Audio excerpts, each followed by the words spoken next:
Hello and welcome to another edition of Conservative Corner. I'm your host, Tom Mountain. We are a cable access TV show based here in Newton, Massachusetts at the studios of New TV. And basically what we talk about on our show are issues that necessarily wouldn't get covered by, shall we say, the liberal mainstream media, both in print and on the internet and certainly on TV. So essentially what we do is we talk about the issues of the day, and we talk about them from, say, a conservative Republican perspective and add our perspective to the many perspectives that are out there from the liberal side. Sometimes when issues come up, or rather when important days or events come up, we will divert to those, and we will talk about things that aren't necessarily controversial or aren't necessarily, and some people would say, divisive. They may be from a more humanitarian or historical perspective. So for those of you looking for controversy tonight or today on this show, I don't think that you're going to find it. But nevertheless, we promise you this will be an interesting, packed half an hour, and the half hour goes very fast. And today, from where we're taping, is Holocaust Remembrance Day. It is Yom HaShoah in Israel. And what that means is that we are commemorating those millions of Jews and millions of others in Europe who were killed during the Holocaust. What happens in Israel, there is a siren that goes off, and everybody stops what they're doing. They come out of their stores, they come out of their cars right on the highway, and they stand in silence for 1 minute to commemorate those 6 million Jews who were killed in the Holocaust. And it's a very solemn time and a very solemn moment. And that's what this day commemorates. It's a yearly event. And I participated in it really since I was a student at Brandeis, and having lived in Israel, I've experienced it firsthand. And I'm very glad tonight to have with us a gentleman who is the president of the Italian-American Alliance in America. And his name is Dr. Dom Amara, and he's from East Boston. And you probably want to inquire or are wondering, why are we having the president of the Italian-American Alliance if I just mentioned that this is Holocaust Remembrance Day, and we're going to focus to a point on the Holocaust? Well, because Dr. Dom, if I may call him that, wrote an excellent essay pertaining to Italy and the Holocaust, and it's received rave reviews. It's going around the internet, it's going around the country. And I'd like for him to elaborate on some of the themes. And the title of it is The Italian Holocaust, the Tragic, the Heroic, the Overlooked, and the Lessons. And I want to first ask you, Doctor, what prompted you to write this essay? And could you give us a synopsis of what it's all about? Well, I knew you were going to ask the question. So I thought I would quote something, if I may. There's a quote that's attributed to Edmund Burke that said the only thing necessary for the triumph of evil is for good men to do nothing. That's right. That actually is it was a driving force for me to write this. But incidentally, I mean, actually, the statement was really drawn from another philosopher called John Stuart Mill. And I'll read it because I can never remember it. It's so long. And I believe Edmund Burke was a British parliamentarian in the 18th century. Yes. And John Stuart Mill, I believe, was in the 17th century or maybe early 18th century, also from England. He was a utilitarian philosopher. Yes, also from Britain. And he said, let not any one, let me put my glasses on, I'm sorry. Let not any one pacify his conscience by the delusion that he can do no harm if he takes no part and forms no opinion. Bad men need nothing more to compass their ends than that good men should look on and do nothing. He is not a good man who, without a protest, allows wrong to be committed in his name, and with the means by which he is to help to supply, because he will not trouble himself to use his mind on the subject. And I think that is, even though I'm thoroughly Italian, as Italian as you can You're an get. Italian Catholic, of Catholic, course, from Italian East Catholic, Boston. From East Boston. Yes, indeed. My parents were from Sicily, and I had a very strong upbringing with lots of Jewish stories. If I may explain one of them. My father was a cobbler. He was when he came to this country. There's true stories now. He came to this country. He worked in a foundry. Could not make any money. This was a very tough time for Italians who came to this country. Most people don't realize that of all the Italians that came to this country, literally half of them went back because they could not make it here. I did not know that. Yeah, it was an unwelcoming place. It was not place that they could survive, and literally half of them went back. Anyway, my father was one of those that was struggling. He's a young man, and he said, "I think I'll be a shoemaker, a cobbler." He had some training in the old country. So he was looking for a place, and he didn't have any money, and no one would offer him a place where he could work. He met this fellow who, his name was George Davis. George Davis was an attorney who was a big, powerful, wealthy attorney in downtown Boston. He went to, my father went to his, and he said, renting the place, and he says, but I can't pay you right now. Can I pay you later? So Mr. Davis said, yes. He says, you pay me when you can. So my father, in the cellar of this building, started a shoe shop. And he was successful. He was a good shoe repairman, had a good business, made a good living, made a good family, provided for his family, helped us go to college. And every Saturday, I used to work with him in his shoe shop. I was a very good cobbler, by the way. I think I was in his shop until I was in my late 30s. And anyway, one day I was there, and this fellow came down. He started to rail against Jews. I have forgotten what he said, but he was railing against them. My father took it for a while, and then he took his hammer, and very gentle man, but he raised his hammer and says, "You get out of here. You leave my shop." He said, "It was the Jews who helped me get my place." Oh. And the man left. And Mr. Davis became a very close friend of the family. He used to come to our home, and this man was a very wealthy man. Didn't have to have any relationship at all with a cobbler or a son, etc. And my father was so grateful that he wanted him to be my godfather. He couldn't because he was Jewish and the church required him to be Catholic. So he said, "I'll do one better." He says, "I'm going to name my son George. His middle name is George after George Davis." Wow. So my middle name is George based upon this Jewish attorney who helped my parents, used to get a start. And he came to our house several times, and when I left the university and said to him I was going to medical school, and he says, "What do you want to do that for?" He said, "Why don't you become a salesman?" He says, "I can make you more money." He tried to get me a job as a salesman in a surgical supply company, which would have brought in lots of money. I didn't do that. And the rest is history. Wow. That's a wonderful story. But it was so there's a real connection, and there's a living connection.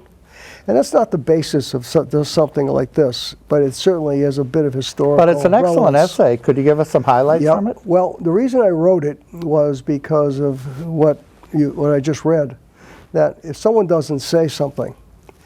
Now, the Italian Holocaust, very few people even know there was such a thing as an Italian Holocaust.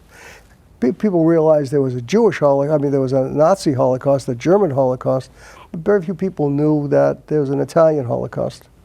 An Italian Holocaust was different. It certainly wasn't as deep, but the same things happened to Jews there that happened in Germany, and it just wasn't at the same volume, and there were some extenuations. And I've been criticized as saying, why did you even bring it up? You know, it's sort of like the narrative is that, you know, it's a bygone thing. Very few people even know about it, et cetera, et cetera. I says, well, that's the whole idea. Unless people speak about it, we don't know what our errors were, where it came, and how we can prevent it. Because part of this is, how do we stop it from happening? And we can take the lessons from the Holocaust, both the German and the Italian Holocaust, and see the parallels that are happening today. But, you know, it's fascinating that you're focusing on this and that you wrote about this. But one of the interesting realities of World War II and the Holocaust and this was told to me by my professor at Brandeis, Leon Jick, who was an expert at on the Holocaust in the 1980s. He was from Newton.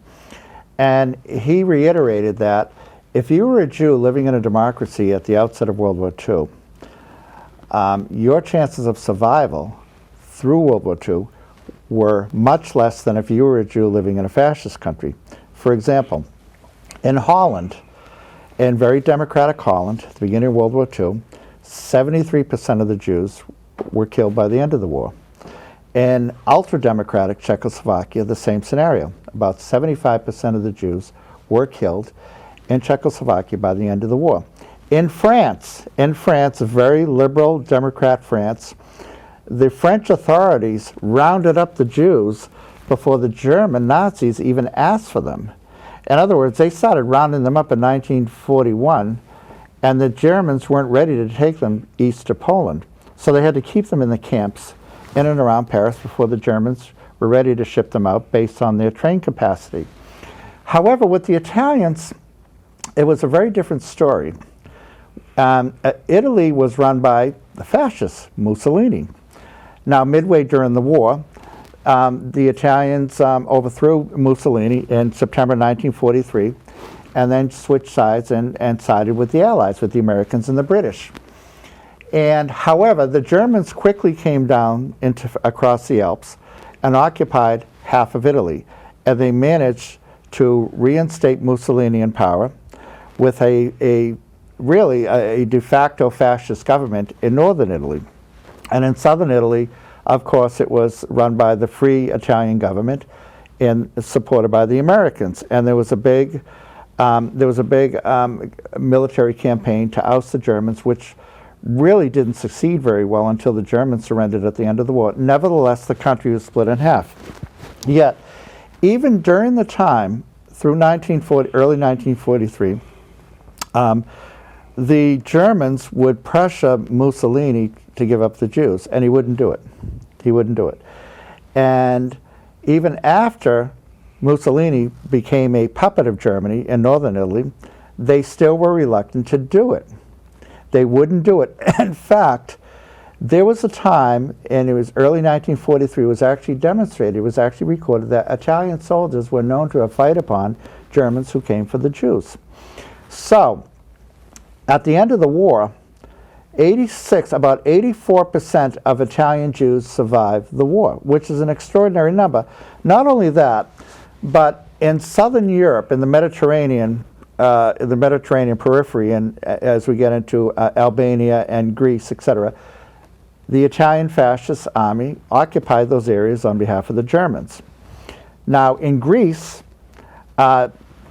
Greece was taken over by the Germans. Greece was taken over by the Germans as well.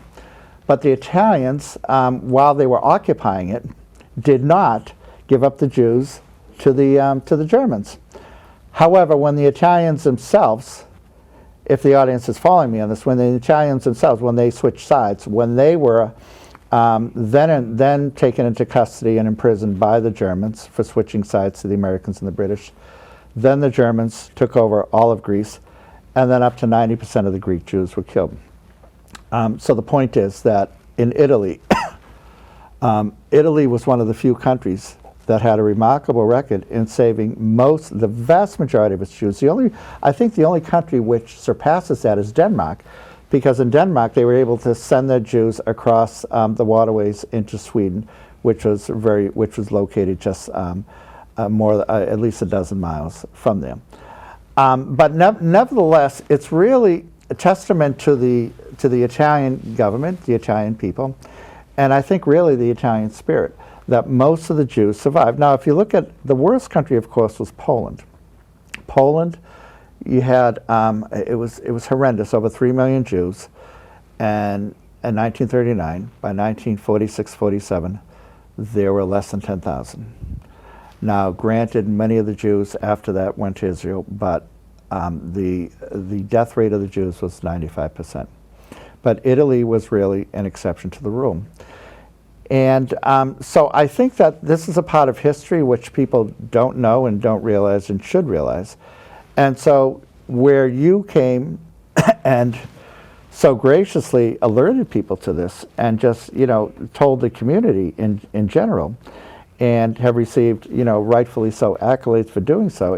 I commend you for it, and you've told a lot of stories about Italians, individual Italians who were being honored in Israel with trees and monuments planted on their behalf. But again, I think that it really gets down to the psyche of the country that you're in. There was a will on behalf of the Italians to save the Jews, and whereas in Poland there wasn't. And even in northern Italy, when the Italian fascist government still controlled it, right to the end of the war, I mean, you had centers where there were a lot of Jews, like Milan, Verona, and Venice. They were hidden, they were brought to the countryside, and the Italian people wouldn't give them up. And that's the extraordinary thing about it. When you have a Nazi ally, which was fascist Italy, and the vast majority of the Jews survived. And it was a different situation in, for example, Hungary. In Hungary, they didn't give up the Jews until the very end, when Germany itself occupied the country of Hungary, and they found a government, an ultra-fascist government, willing to give up the Jews. But the same thing really happened in Italy, where you also had an ultra-fascist government, which refused to give up the Jews. That's the difference. That's really the major difference. And again, we're talking about this because this is Holocaust Remembrance Day, and obviously by the time that this show is shown in the networks or in the coming weeks and if not month, then this will be, shall we say, history. But nevertheless, and we're bringing this to the present, and you so graciously came on because you're obviously disturbed and very much so at what we see here, which is the kidnapping of so many Jews, and what was really an assault on the Jewish nation, on Jews in general, on October 7th of last year, something that we haven't seen really since World War II, since the Holocaust itself, where basically the Hamas, I call them Nazi terrorists, captured Jews and Jewish babies, put them in ovens, burned them alive, killed children in front of their parents, killed parents in front of their children, and viciously raped and mutilated women, Jewish women, and took them and dragged them through the streets of Gaza. And you obviously saw this as well. And I think that, and you wrote this, you mentioned or you've elaborated on before, that having witnessed that and having seen this, that you're equally disturbed at that as well.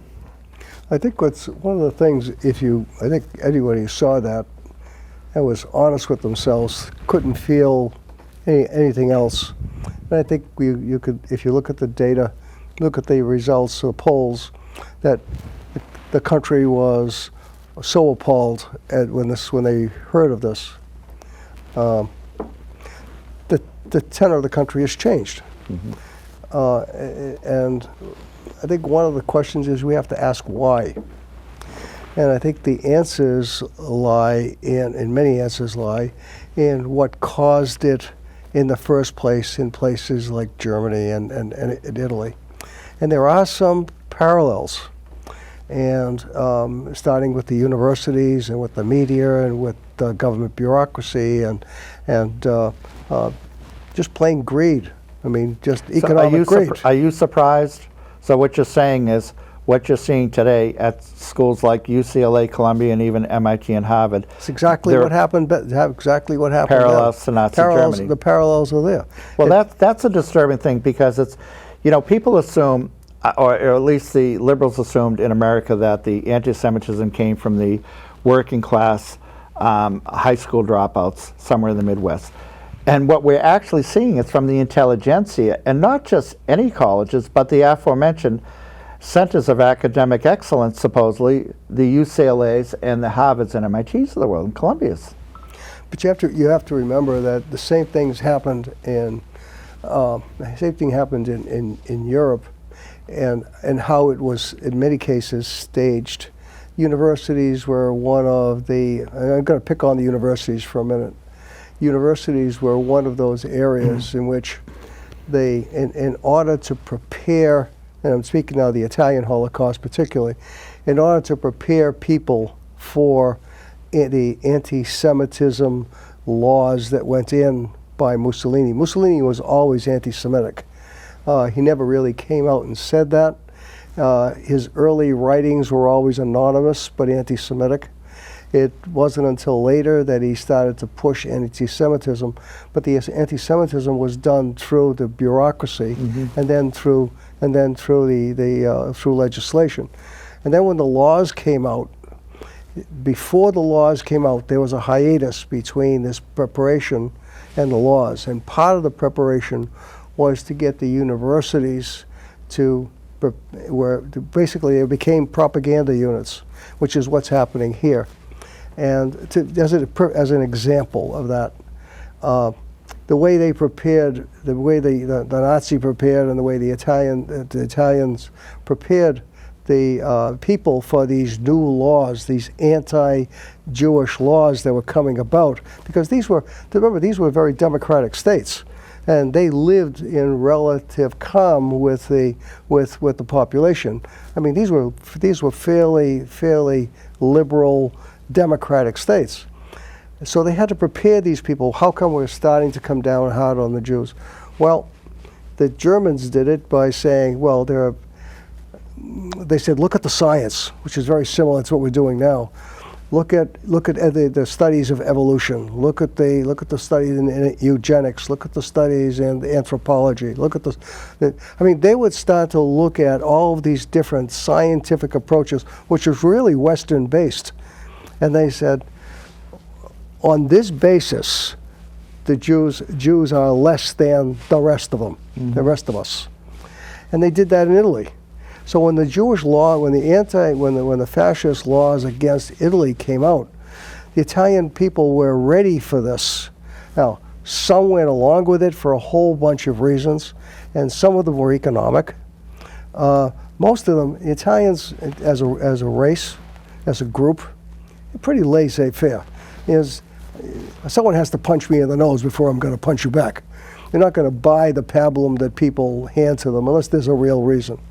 And I think that's what happens. That's what happened in Italy.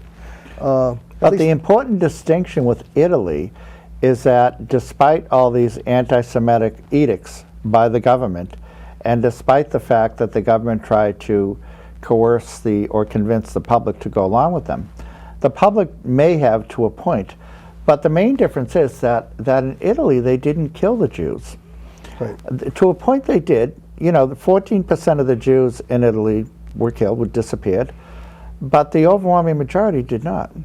And also in Italy, there were no death camps, and I don't even think that there were really any official concentration camps. There may have been deportation camps, maybe, I'm not sure. There was when when he really started to come out with his edicts, he did create forced labor, but the forced labor was not necessarily in camps. Yes. When he was in in power alone in the northern part of Italy after the king said September 1943. 1943 kicked Yeah. him out. Then he started to plan this idea of work camps, which were he was planning the idea of work camps. However, the military really had wanted nothing to do with this. The Italian military almost had nothing to do with this. For the most part, the people wanted nothing to do with this. Although there were some that went along with it. There were bureaucrats that went along with it, and there were bureaucrats that said, "We're not going to bother with this," and actually helped the Jews with passports and et cetera, et cetera. So this was a mixed bag. That this was, like, as I said in the thing, this was a great horror and at a time of great courage. You know, there were Italians who had great courage. When I talk about individuals who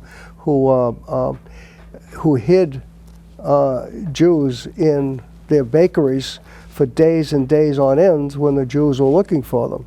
There were people who hid them in their homes, in their cellars, and whatever.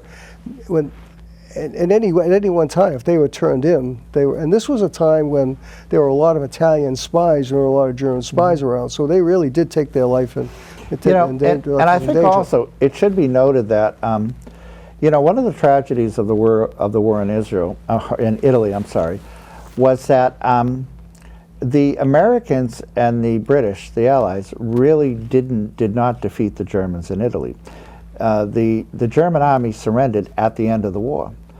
And so what that meant was the war really continued, and the occupation by the Germans continued right to the end. Yet, and so one would think that, the Jews, the Nazis were obsessed with killing every Jew that they could find. And even though that they knew that they were being defeated, in their retreat, they killed them. They kept killing them. But again, that didn't happen in Italy. And that's the most amazing thing. And in cities like in Turin and Milan, the Jews were spared. And so by the end of the war, that the Jews really survived. There was a wonderful movie, and it's called Life is Beautiful.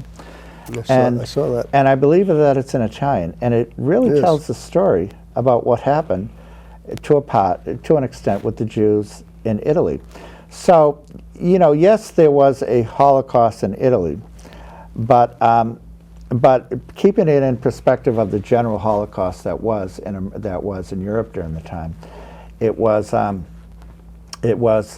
not insignificant, but it was really minimal, and that's in large part due to the Italian people and the spirit of the Italian people that refused to participate in it. Doctor, that's true. We're being told to wrap up, and this goes very fast. It's the fastest 30 minutes on cable TV. We could spend 2 hours, and I wish we could. On this. I wish we could, but I thank you for joining us. Thank you very much. And I want to have you back at some point. Yes.